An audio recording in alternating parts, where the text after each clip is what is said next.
আসসালামু আলাইকুম। টিএনবি ইলেকট্রনিক্সের পক্ষ থেকে আমি নজরুল ইসলাম আপনাদের সবাইকে জানাই আন্তরিক শুভেচ্ছা এবং অভিনন্দন।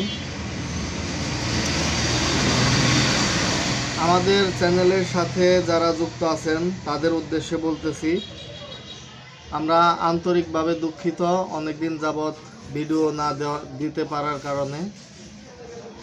আশা করি এখন আমাদের রেগুলার ভিডিও পাবেন।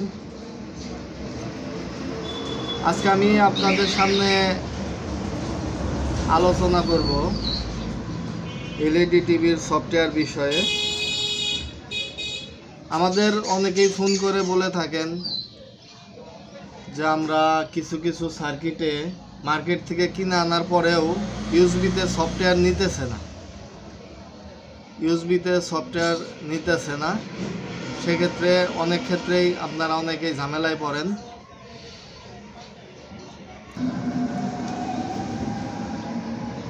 আমার এই ভিডিওটি দেখলে আশা করি আপনাদের এলইডি টিভি সম্পর্কে বিষয়ে সফটওয়্যারের কোনো ঝামেলায় পড়বেন না। যে কোনো এলইডি টিভি, যে কোনো বোর্ড আপনারা সফটওয়্যার করতে পারবেন খুবই সহজে।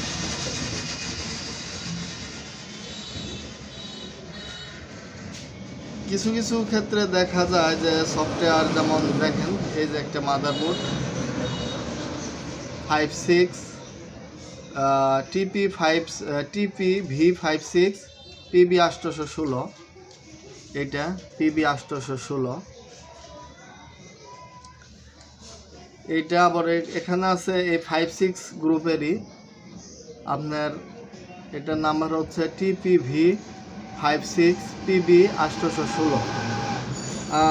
সরি, এটা হচ্ছে 826, এটা 826। আপনারা এসব টিভির সার্কিট অনলাইন থেকে ডাউনলোড করে ইউএসবিতে দিলে কিছু কিছু ক্ষেত্রে দেখা যায় যে সফটওয়্যার আপনার কি হয় না, ইউএসবিতে সফটওয়্যার নিতে চায় না।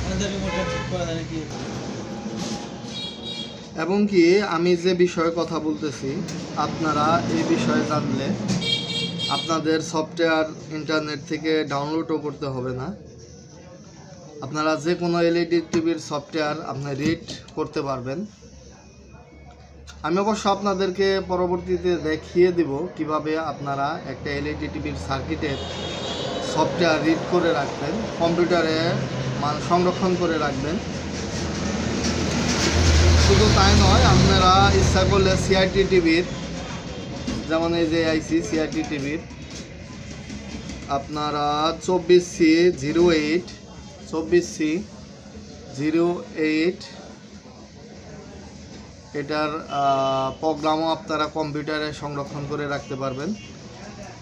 হয়তো অনেকেই বুঝতে পারছেন কি বিষয়ে কথা বলতেছি, হয়তো অনেকেই বুঝতে পেরেছেন কি বিষয়ে কথা বলতে চাচ্ছি। আপনারা যদি এই ডিভাইসটি ইউজ করেন, দেখেন RT809F, এই ডিভাইসের মাধ্যমে আপনারা এলইডি টিভির, নন স্মার্ট এলইডি টিভির যে কোনো প্রোগ্রাম রিড এবং রাইট করতে পারবেন। এবং কি কিছু কিছু ক্ষেত্রে দেখা যায় যে আপনার সফটওয়্যার দিতে গেলে বোর্ড যদি ডেট হয়, তাহলেও আপনারা এটার মাধ্যমে সফটওয়্যার রাইট করে আপনারা ওইটা রান করতে পারবেন, চালু করতে পারবেন। কিছু কিছু মাদারবোর্ড আসে, দেখা যায় যে সফটওয়্যার জনিত কারণে স্ট্যান্ড বাই হয়ে থাকে, আপনার লাল বাতি ঠিকই আসে কিন্তু আপনার চালু হয় না। মূলত ওগুলা এই ডিভাইসের মাধ্যমে আপনার সফটওয়্যার দিয়ে দেখলে অধিকাংশ মাদারবোর্ডগুলা সফটওয়্যারের দেওয়ার ফলেই আপনার চালু হয়ে যায়। আপনার এই সমস্যার সমাধান করতে পারবেন। তাছাড়া আপনারা এই কনভার্টারের মাধ্যমে, এই ডিভাইস এবং এই কনভার্টারের মাধ্যমে আপনারা যে কোনো মাদারবোর্ডের মেমোরি রিমুভ করে এখানে বসিয়েও আপনারা রিড রাইট করতে পারবেন। এই কনভার্টারে বসিয়েও রিড রাইট করতে পারবেন। এই কনভার্টার আপনার এই ডিভাইসের সাথেই থাকে। আপনারা এই ডিভাইস মার্কেট থেকে কিনলে বাজার মূল্য 45 থেকে 5,000 টাকার মধ্যে পেয়ে যাবেন। 4500 থেকে 5,000 টাকার মধ্যে এই ডিভাইসটি পেয়ে যাবেন, এই সব কনভার্টার কেবল সহ। সাথে একটি বিজিএ কেবল থাকবে। এমনকি কিছু কিছু মাদারবোর্ড দেখা যায় যে সফটওয়্যার মার্কেটে পাওয়া যায় না, অনলাইনে পাওয়া যায় না। এবং কি আপনার এক মাদারবোর্ডের অন্য নাম্বারের মাদারবোর্ডের সফটওয়্যারও কিন্তু আপনি কিছু কিছু মাদারবোর্ড আংশিক মিল থাকলে ব্যবহার করতে পারবেন। ব্যবহার করে দেখতে পারবেন যে এই মাদারবোর্ডের সফটওয়্যার ওইটাই চলে কিনা। যেমন আপনাকে উদাহরণস্বরূপ বলতেছি, যেমন এখানে 56 আর এখানে আছে 56 দেখেন, খেয়াল করেন, 56 আমার এই পাশে বাম হাতে 56 কিছু কিছু মাদারবোর্ড আছে 816 যেগুলা রিমোট আপনার পাওয়া যায় না। আপনি ইচ্ছা করলে এই 826-এর সফটওয়্যারও কিন্তু 816-তে খাটাইতে পারবে। আপনার 100% কাজ করবে, কোনো প্রকার কোনো সমস্যা নেই। আপনারা এইভাবে কাজ করতে পারবেন। তাছাড়া আপনার এটার মাধ্যমে আপনার সিআরটি টিভির মেমোরিও আপনারা কপি করে কম্পিউটারে সংরক্ষণ করতে পারবেন। আচ্ছা, যাই হোক, আজ এই পর্যন্তই। আমরা পরবর্তীতে আপনাকে দেখাবো আপনার এই RT809F এর মাধ্যমে কিভাবে সফটওয়্যার রিড এবং রাইট করবেন।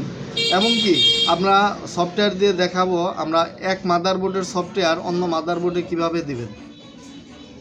পরবর্তী ভিডিও দেখার জন্য অবশ্যই আমাদের চ্যানেলটি সাবস্ক্রাইব করে আমাদের সাথেই থাকেন। TNB ইলেকট্রনিক্সের পক্ষ থেকে আপনাদের সবাইকে ধন্যবাদ আমাদের ভিডিও দেখার জন্য। আসসালামু আলাইকুম।